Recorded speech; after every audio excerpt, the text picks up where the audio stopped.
Profitez d'aides financières pour remplacer vos fenêtres. Tension dans l'air entre Matignon et EDF? Panasonic réitère son engagement en faveur de la production Made in France de pompes à chaleur? Ou encore, le groupe STEF va privilégier le biogaz pour livrer dans les ZFE? Bonjour à toutes et à tous, c'est le récap de la semaine d'Actu Énergie. Pensez à vous abonner. Pour améliorer la performance énergétique de votre logement et endiguer les déperditions de chaleur, il est fortement recommandé de refaire l'isolation, mais aussi de changer les fenêtres. C'est la raison pour laquelle des aides financières existent, pour vous aider à financer le remplacement de vos fenêtres. Le point sur les aides sur notre site actuenergie.fr. Luc Rémont, PDG d'EDF, et la Première ministre, Elisabeth Borne, sont en désaccord total sur le prix de vente de l'électricité par l'énergéticien français.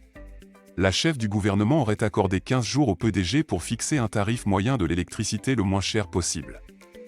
Lors du Conseil de planification écologique du 25 septembre à l'Élysée, le président Macron a exprimé la volonté de bâtir une écologie à la française, incluant l'objectif de produire 1 million de pompes à chaleur d'ici la fin du quinquennat. C'est pourquoi Panasonic France, qui depuis plus de 10 ans, est un acteur majeur dans le domaine des pompes à chaleur, confirme son investissement dans le développement d'une filière industrielle française de pompes à chaleur, en mettant en avant son site de production à Tillières-sur-Avre.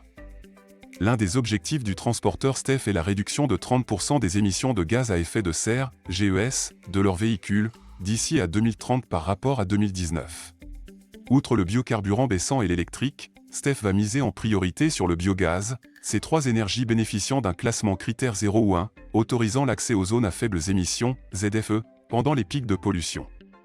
Pour en savoir plus, c'est sur notre site ou nos réseaux sociaux. Pensez à vous abonner et soyez les premiers sur l'actu des énergies.